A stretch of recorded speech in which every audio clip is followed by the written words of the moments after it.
नमस्ते स्टूडेंट्स। आज का टॉपिक है इंट्रोडक्शन टू क्लाउड कंप्यूटिंग। आप रेडी हो? फोकस मोड ऑन है ना? मोबाइल साइड में रख दिया? स्क्रीन पे पूरा ध्यान है ना?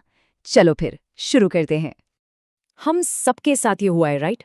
फोन पे वो स्टोरेज फुल का नोटिफिकेशन, या फिर वो मोमेंट जब पता चलता है कि सारी इंपॉर्टेंट फोटोज गलती से डिलीट हो गई।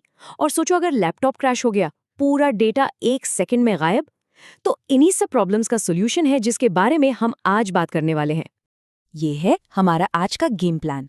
हम स्टार्ट करेंगे कि आखिर क्लाउड है क्या, फिर थोड़ी उसकी हिस्ट्री देखेंगे, फिर समझेंगे कि ये काम कैसे करता है, और हाँ, इसके फायदे और नुकसान दोनों पे बात करेंगे।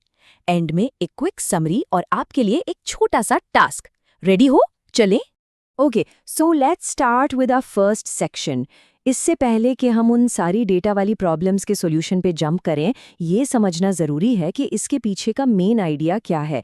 आखिर ये क्लाउड कंप्यूटिंग है क्या चीज़? चलो इसको आसान भाषा में समझते हैं।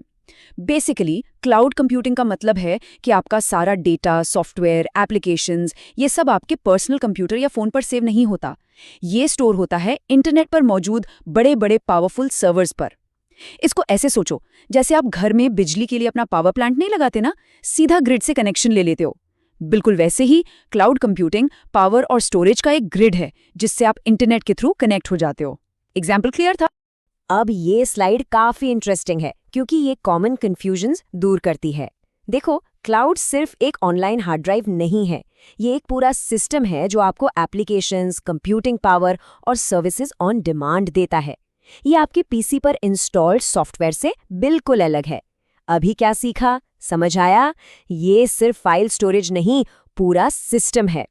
तो ये आइडिया अचानक से कहाँ से आ गया? क्लाउड कंप्यूटिंग कोई एक रात में तो नहीं बना होगा, राइट? एक्चुअली ये सालों के टेक्नोलॉजिकल एवोल्यूशन का रिजल्ट है। चलो एक छोटा सा ट्रिप लेते हैं हिस्ट्री में और देखते हैं कि हम यहाँ तक पहुंचे कैसे। देखो, पहले मेन फ्रेम्स होते थे जहां एक बहुत पावरफुल सर्वर से कई डम टर्मिनल्स जुड़ते थे। फिर आया क्लाइंट सर्वर मॉडल, जहां आपका पीसी यानी क्लाइंट एक सेंट्रल सर्वर से रिक्वेस्ट करता था।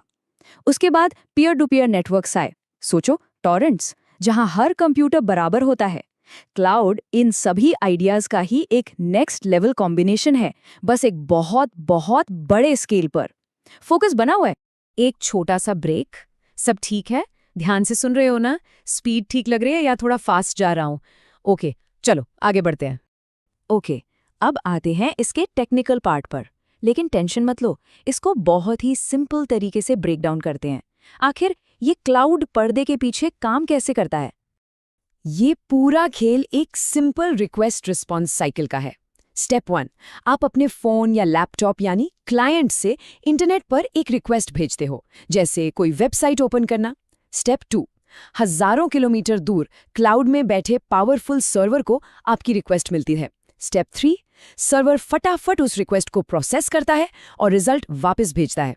और स्टेप 4, आपके क्लाइंट डिवाइस को इन्फॉर्मेशन मिल जाती है और वेब पेज स्क्रीन पर दिख जाता है। सिंपल है। ये लॉजिक आसान है पर बहुत इंपॉर्टेंट है। इसका बेसिक फंडा समझ आया या सिर्फ स्लाइड देख रहे हो?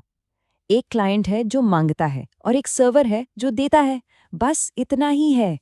चलिए, अब तक हमने समझा कि क्लाउड क्या है और कैसे काम करता है। अब आते हैं सबसे एक्साइटिंग पार्ट पर। इसके फायदे क्या हैं? क्यों हर कंपनी और हर यूजर इसकी तरफ भाग रहा है? इसका वाव फैक्टर क्या है? चलो सबसे बड़े एडवांटेज से शुरू करते हैं, स्टोरेज। एक आम पीसी में कितनी स्टोरेज होती है? 200 जीबी, 500 जीबी। लेकिन क्लाउड में हम बात कर रहे हैं पेटाबाइट्स की, यानी लाखों गीगाबाइट्स। मतलब ये प्रैक्टिकली अनलिमिटेड है। सोच के देखो, अब स्टोरेज फुल होने की टेंशन ही खत्म। और भी जबरदस्त फायदे हैं। सॉफ्टवेयर हमेशा अपने आप अपडेट हो जाता है। टीम्स एक ही फाइल पर दुनिया के किसी भी कोने से एक साथ काम कर सकती हैं। आप अपना डेटा किसी भी फोन, टैबलेट या पीसी से एक्सेस कर सकते हो। और छोटे बिजनेसेस के लिए तो ये एक वरदान है, क्योंकि उन्हें महंगे महंगे सर्वर्स नहीं खरीदने पड़ते हैं। प्रैक्टिकल सोच रहे हो या बस सुन रहे हो? सोचो, गूगल डॉक्स पर टीम के साथ काम करना इसका परफेक्ट रियल लाइफ एग्जाम्पल है। लेकिन हर चीज के दो पहलू होते हैं। अब जब हमने इसकी अच्छाइयां देख ली हैं, तो ये भी जरूरी है कि हम इसके नुकसान और रिस्क्स को भी समझें। तो चलो अब इसके बी केयरफुल फैक्टर को देखते हैं। ये देखो, ये एक रियल वर्ल्ड एग्जाम्पल है। 2008 में Amazon की एक बहुत बड़ी क्लाउड सर्विस में प्रॉब्लम आई थी, जिससे कुछ कस्टमर्स का डेटा हमेशा के लिए डिलीट हो गया। ये एक फंडामेंटल रिस्क को हाईलाइट करता है। आपका डेटा किसी और के पास है, और अगर उनके सिस्टम फेल होते हैं तो आपका डेटा रिस्क पर आ सकता है। ये एग्जाम में आया तो क्या करोगे? इस पॉइंट को नोट किया? इसके अलावा और भी इश्यूज हैं। वेब एप्लीकेशंस कभी-कभी स्लो हो सकती हैं, और सबसे बड़ी बात, no internet no data. Internet connection गया तो आप अपनी फाइल्स एक्सेस ही नहीं कर सकते। सिक्योरिटी का रिस्क तो हमेशा रहता है, और अगर आप टेक्निकल नहीं हो तो सपोर्ट लेना मुश्किल हो सकता है। अगर इंटरव्यू में पूछा गया तो इसके प्रोज एंड कॉन्स बता पाओगे? इस बैलेंस्ड व्यू को समझना बहुत जरूरी है। चलिए, अब जल्दी से पूरे सेशन को समराइज करते हैं, और फिर मैं आपको एक छोटा सा बट इम्पॉर्टेंट टास्क दूंगी, क्योंकि आखिर में लर्निंग के बाद एप्लीकेशन बहुत ज़रूरी है। तो आज हमने क्या सीखा? First, cloud computing remote servers को यूज करना है स्टोरेज और सर्विसेज के लिए। सेकंड, ये एक simple client server request response model पर काम करता है। और थर्ड, इसका एक ट्रेड ऑफ है। आपको स्टोरेज और कोलैबोरेशन मिलती है, लेकिन डेटा लॉस और इंटरनेट पर डिपेंडेंसी का रिस्क रहता है। समझ आया? क्लियर है? अब आपका काम है प्रैक्टिस। वीडियो यहीं पॉज करो और सोचो, ऐसी 5 क्लाउड सर्विसेज की लिस्ट बनाओ जो आप हर दिन यूज करते हो। हिंट दे रही हूं, जीमेल, गूगल ड्राइव, नेटफ्लिक्स, ये सब क्लाउड सर्विसेज ही हैं। पॉज करके ट्राई किया? सिर्फ देखने से याद नहीं रहेगा, इसको प्रैक्टिकली सोचना पड़ेगा। नोट किया? तो आज के लिए इतना ही। अगर कोई भी डाउट है तो कमेंट सेक्शन में ज़रूर बताना।